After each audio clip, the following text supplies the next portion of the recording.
Hi folks, welcome to the Prepared Homestead. This is Travis. Thank you all for stopping by to watch. A little bit of a frosty morning here in the Ozarks. Not terribly bad, but in the next couple of days it looks like we might have some hard freezing nights. So it's that time of the year, so it's not that big of a deal. If you guys are still interested in our mass casualty care training, it's a TECC based training to teach you rapid triage, how to deal with mass casualties, whether it's active shooters, natural occurrences, terrorism, things like that, dealing with the aftermath, the casualty. It's about a 7-hour class. We provide lunch. It's classroom, hands-on, live real drills. So if you're interested in that, there's still a few little slots left. There'll be a link down in the comment section for you to sign up. It's here in a couple of weeks. It's only $100. I think that's extremely reasonable for what you're getting. We're covering, it's not like your typical first aid class. It's, we're not going to teach you how to take a splinter out or deal with a blister. We're teaching you, trauma care, pre-hospital trauma care, how to save a life when there's some type of mass casualty event. So something probably worth signing up for. Last night's video got a lot of play. I was kind of surprised. A lot of you seem to be interested, watching it, commenting. And while I certainly didn't have the time to go through and read all the comments, I skimmed through a few. But I typically don't read all the comments because it's too much, my goodness. And then so many of them, you don't know how many anymore are bots and all that kind of stuff. But anyways, the point is that you folks seem to be, I think, pretty concerned with what's going on. There's, the last several months, there's been not really gradual. I think actually pretty quick, pretty rapid buildup of changes. And I think either this administration, the Trump administration, is really hyper paranoid, or they have something up their sleeve that they're going to do, and they're making those preparations for that.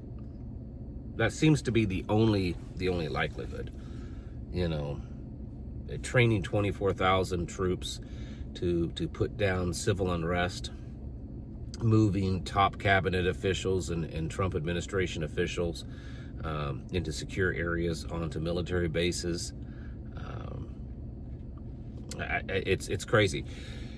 Yesterday evening, the president announced that they are looking for law enforcement patriots. That's the word that he used, law enforcement patriots, to come and work in D.C. on a special task force to protect and to rid D.C. of crime. I thought that's what the National Guard was supposed to have done. In fact, he's bragged that there was no crime at all in D.C., which actually is not true. You can look at crime data in D.C., and there is crime there. It's gone down some, but there is crime there. But anyways, the point is that apparently they're forming this special task force, this special something, whatever it is, to protect and clean out D.C., and I could be reading way too much into this. Because when you see the words law enforcement patriot, in a lot of ways, we need good patriots. It almost feels like that they're building some type of special loyal force in DC, like a loyal protection force, with all the stuff that's going on. I could be completely wrong. Also, these National Guard troops that's been deployed into cities like DC and other places, Memphis and Chicago, and most of those deployments were like 30 and 60-day deployments. They've announced now that they're going to extend those deployments into sometime next year. So at least that long. And so when you're looking at the things that's happening, it's almost like they're planning for at least into next year. spring, summer, something like that. That's what it's feeling like. They're training up this National Guard quick response team forces that are being developed for each state. The order is that they be ready to go into service the 1st of April. Okay, got something in my mouth, drive me nuts. Oh, it's a beard hair, of course it is.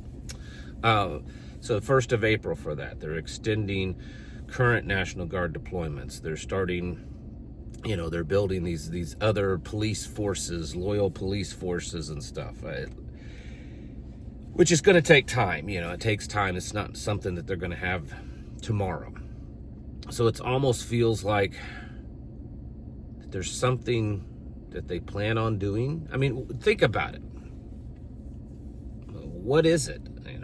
They're building up, they're hiring tens of thousands of ICE agents, and they have lowered the standard substantially. It used to be in law enforcement that, most of the standards on the federal level were pretty high. You could, most people, a lot of people, maybe not most, but a lot of people could get a job at the local sheriff's department or small town police department, go through the state required training, and you could, be on it. But you may not pass to get onto a federal agency job. And now they've lowered the standards to where they're just hiring anybody. The training has been cut back quite a bit just to get more boots on the ground in the streets. And that's not really a good thing, because you're getting people out there that,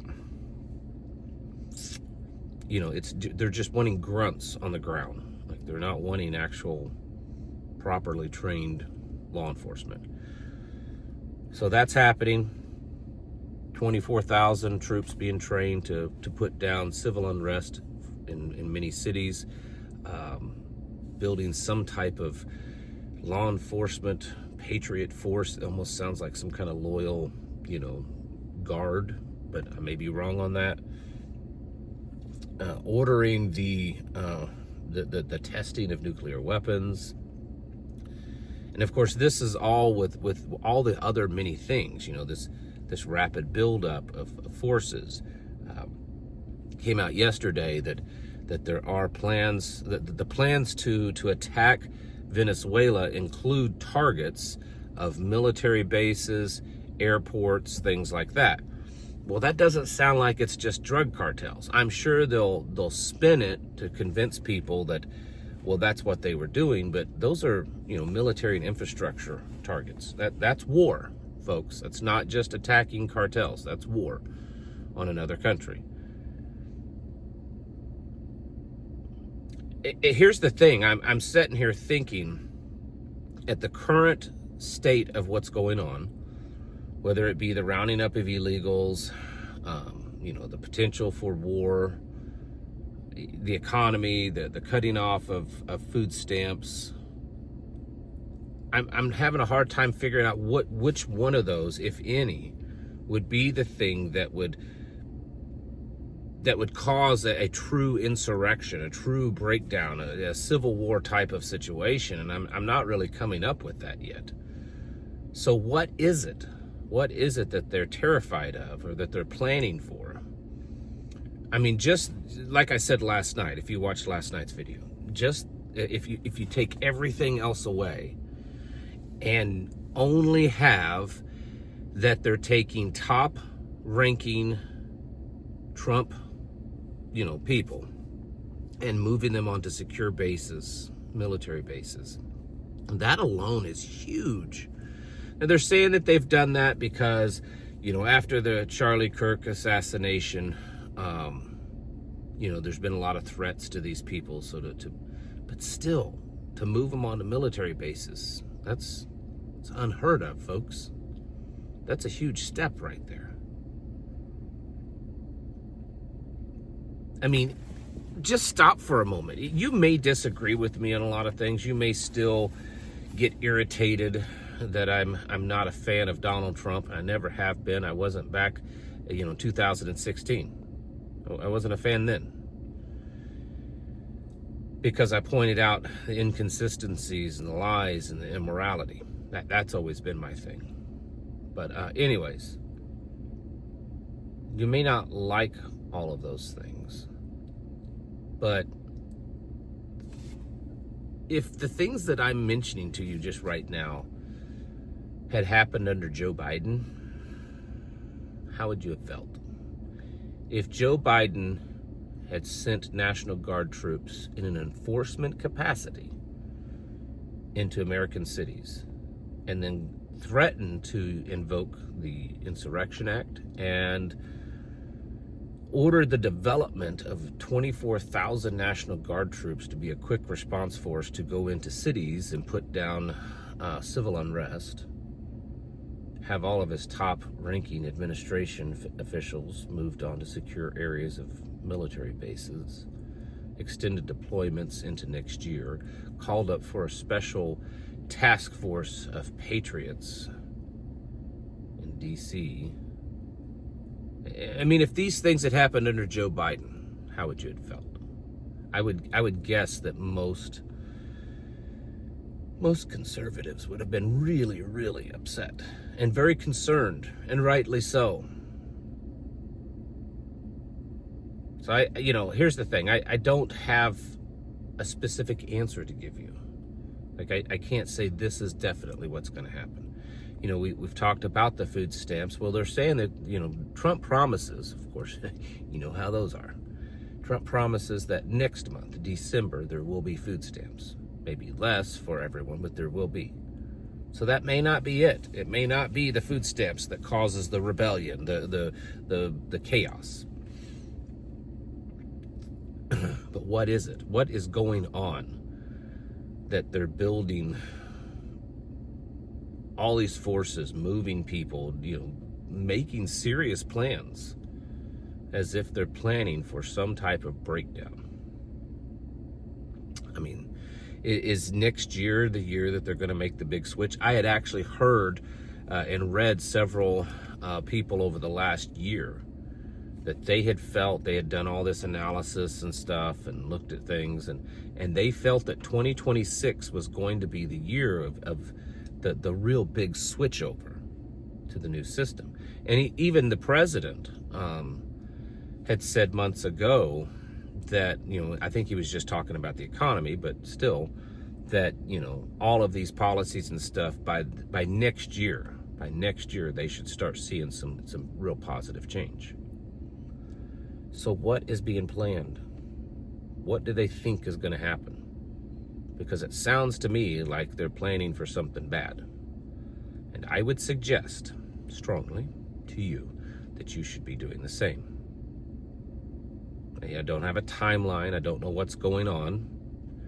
But it does appear that they're planning for something to go down. And you should probably be getting yourself ready. Stocking up, food, medical, defense, just general self-sufficiency, being able to be off-grid, being able to be locked down for a while. If you plan on leaving, having that plan nailed down. I would be doing that quickly. Because if it is, let's just say, if it is next year, who knows when, but let's just say middle of the year, that's not that far away, folks. You need to get ready and get your houses in order and prepare yourselves mentally, physically, and spiritually.